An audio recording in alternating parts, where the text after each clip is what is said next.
सभामुख महोदय, बजेट छलफलमा भाग लिँदैछु। यसपालि मुलुकलाई सङ्कट छ। मुलुकलाई मात्रै होइन, सारा दुनियाँ शताब्दीकै सबभन्दा गहिरो सङ्कट बिहोर्दैछ।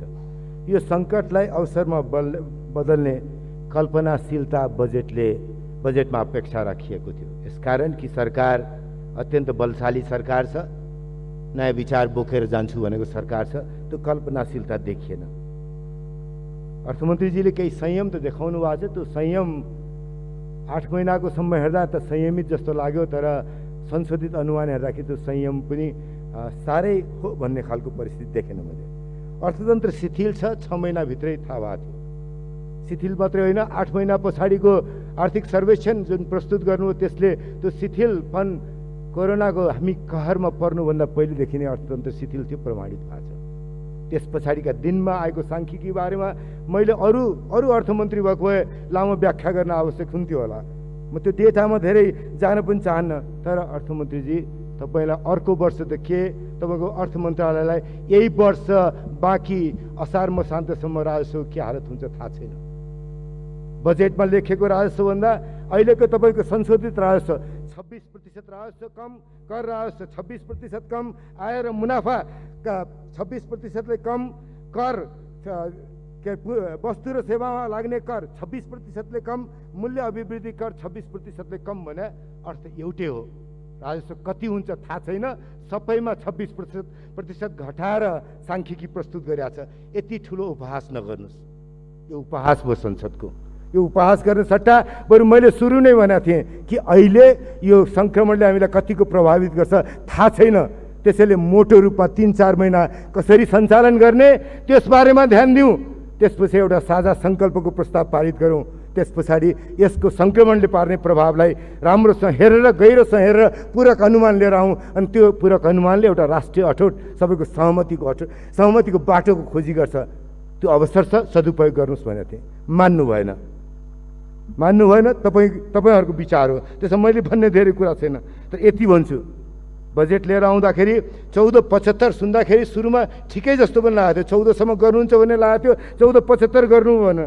तर संशोधित अनुमानहरू हेर्दै गएपछि खर्च 37%ले बढ्ने, चालु खर्च 35%ले बढ्ने। अब वित्तीय व्यवस्था 31% छ, त्यसमा केही गर्न सकिन्न। अनि राजस्व 22%ले बढ्ने भन्नुभएको छ। 22%ले राजस्व कसरी बढ्ला? 7% को मुद्रास्फीति स्वीकार गर्नुभएको छ, 7%ले अर्थतन्त्र बढ्छ भन्नुभएको छ। आधार छैन अर्थमन्त्रीजी। फेरि हामी अर्को वर्ष यहीँ उभिँदाखेरि 22% भएन भन्नुपर्छ। तपाईँले पोहोर साल 29% भन्नुभयो, हामीले हुँदैन 12-13 हुन्छ भने 12-13 पनि नहुने अवस्था पछि आएर कोभिडका कारणले भयो।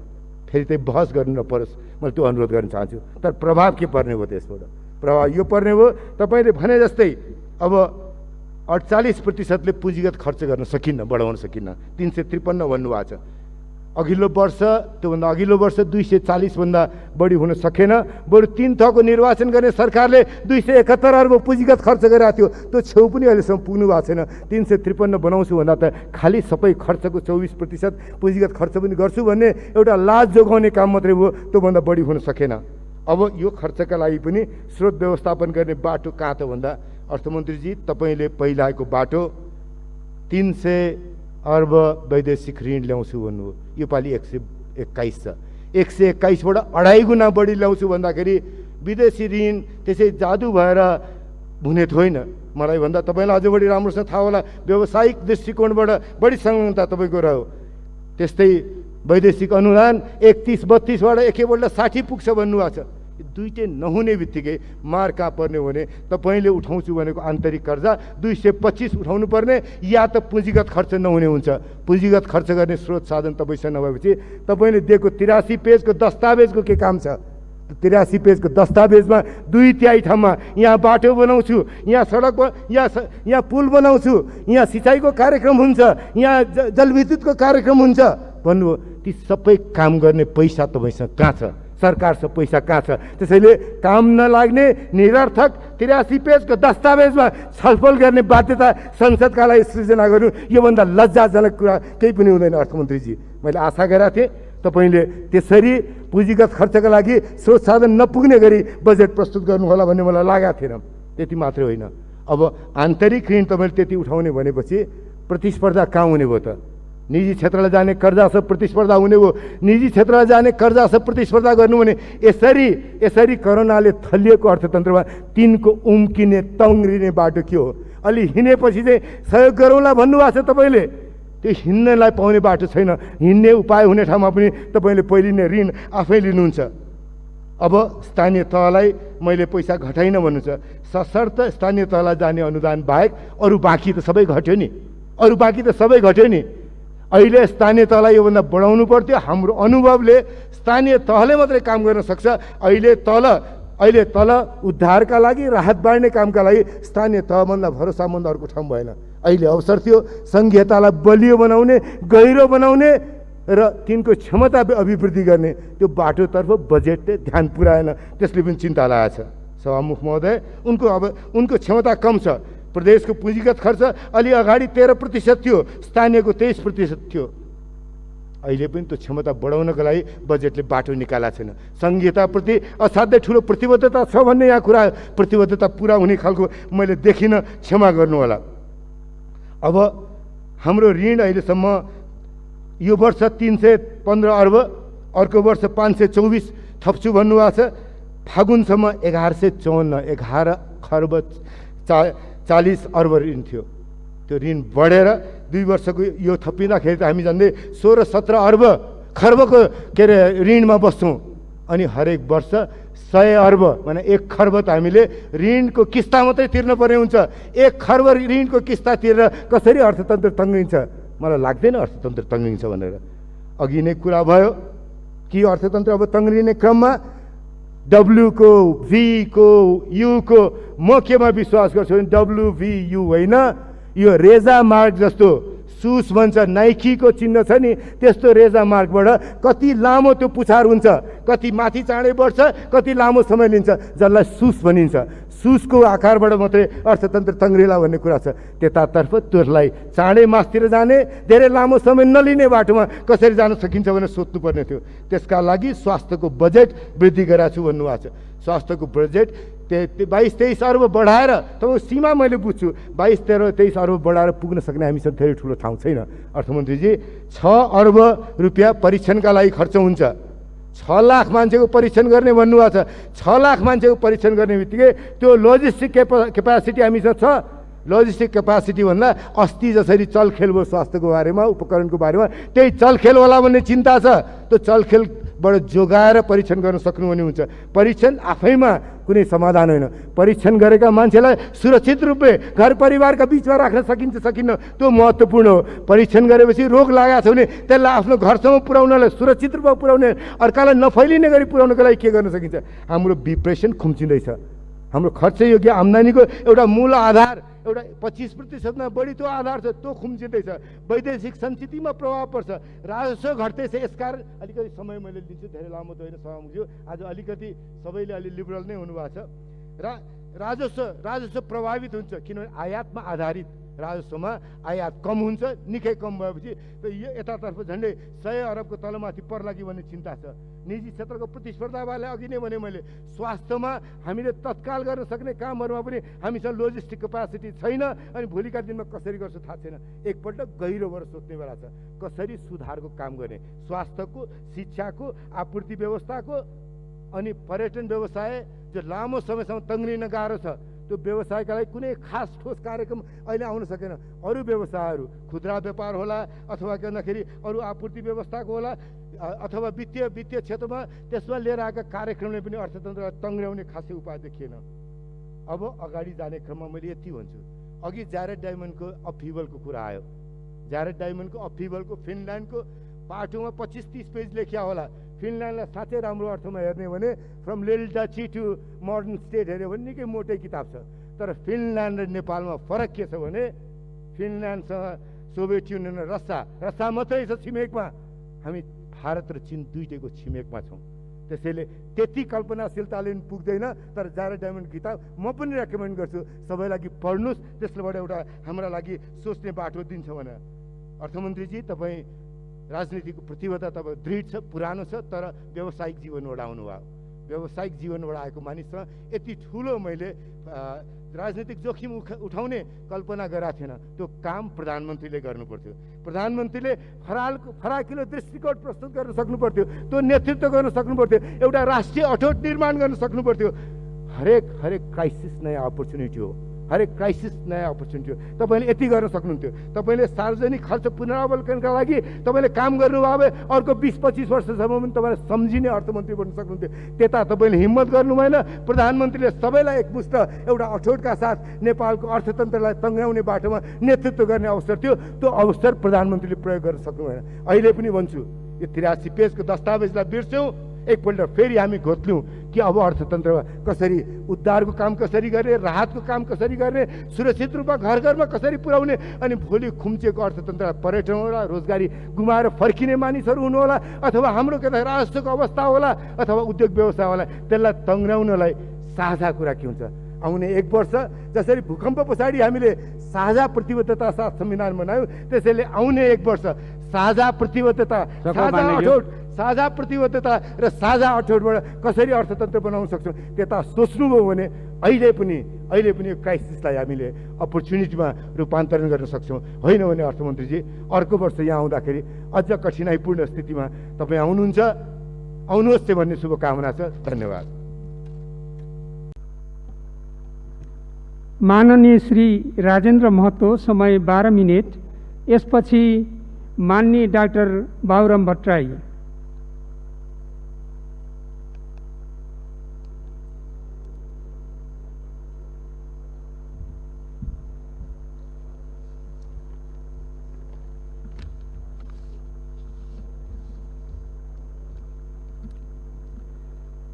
सम्मानीय सभामुख महोदय, बजेटमा बोल्नुपर्ने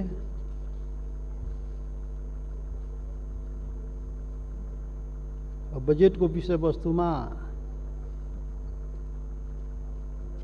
के प्रवेश गर्ने,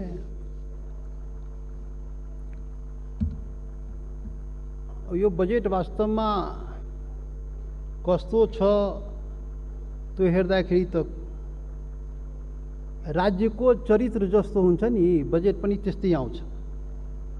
नेपाल राज्यको जुन चरित्र हो सभामुख महोदय, नेपालको बजेट पनि त्यस्तै आउने गर्छ, प्रत्येक साल यही हो। र त्यो बजेट आउँदाखेरि आम नेपाली जनता, शासक वर्ग छोडेर आम नेपाली जनता त्यो बजेटबाट कति उत्साहित छ त्यो मुख्य कुरा हुन्छ। त मलाई लाग्दैन आम नेपाली जनता चाहिँ यो बजेट आउँदाखेरि उत्साहित हुने अवस्था चाहिँ देखिँदैन। सभामुख महोदय, 2077-78 को बजेट यो गणतान्त्रिक संविधान जारी भएपछि 2वटा पहिले पनि जारी भएको के अरे बजेट आएको, यो तेस्रो बजेट हो। जस्तो पहिले आएको थियो अहिले पनि त्यस्तै हो। थप निराशातर्फ चाहिँ उन्मुख भएको बजेट, के टिप्पणी गर्ने? यो बजेट त राज्यधारीहरू जो छ नि उसको पक्ष पोषणको लागि ल्याइएको बजेट, राज्यको चरित्र जस्तो छ त्यस्तै बजेट, राज्यविहीन र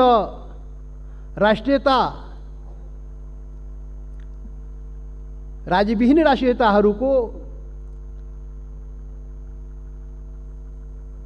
लाई अझ सीमान्तकृत गर्ने, अझ कमजोर गर्ने प्रकारको बजेट आउने गर्छ। यो पनि राज्यको चरित्र अनुसार नै आउने हो, त्यस्तै त बजेट हो। र यो औपनिवेशिक योजनाको निरन्तरता बाहेक अरू केही पनि भन्न सकिन्न। यसलाई आधुनिक राज्यको उदय भएपछि सभामुख महोदय, विश्व राजनीति मुख्य रूपले 2 भागमा विभाजित भएको हो। एउटा सीमित संख्यामा राज्यधारी अल्पमतमा भए पनि बहुमतमा रहने, अल्पमत भए पनि शासनमा रहने, सत्ता पक्ष शासन पक्षमा रहने। अर्को चाहिँ अधिकांश राज्यविहीन जनता जो बहुमतमा भए पनि विपक्षमा रहने। बहुमत जनता विपक्षमा रहने, अल्पमतको शासन हुने, यो चरित्र चाहिँ आधुनिक राज्यको उदयपछि यसरी विभक्त भएको देखिन्छ। गणतन्त्र लोकतन्त्र भए पनि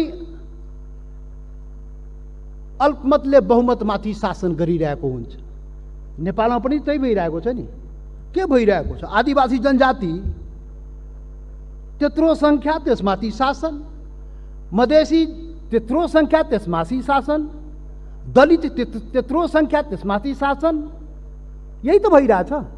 यो बहुमत आदिवासी जनजाति, थारू, मधेसी, दलित त्यत्रो सङ्ख्या, तर त्यो चाहिँ विपक्ष शासन, एउटा शासकीय वर्ग, उसको शासन, उसले ल्याउने बजेट न हो त त्यही त यहाँ पनि भइरहेको हो। अनि सत्ताधारीहरू चाहिँ आफू चाहिँ श्रेष्ठ विजेता भएको चाहिँ दाबी गर्ने र अरूलाई असभ्य अविकसित भनेर सम्झिने, अनि त्यही अनुसार दाताको हिसाबले चाहिँ बजेट वितरण गर्ने। आफू मालिक, अरू चाहिँ भिखारी। यही त प्रवृत्ति हो बजेटको।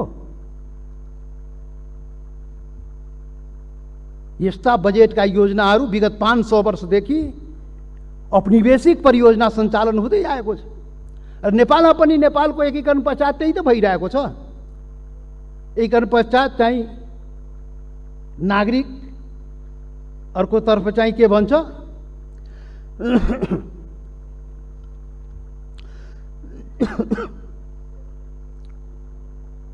सामन्ती प्रथा। तो औपनिवेशिक राज्यहरूको बजेट बनाउँदाखेरि आफूलाई दाता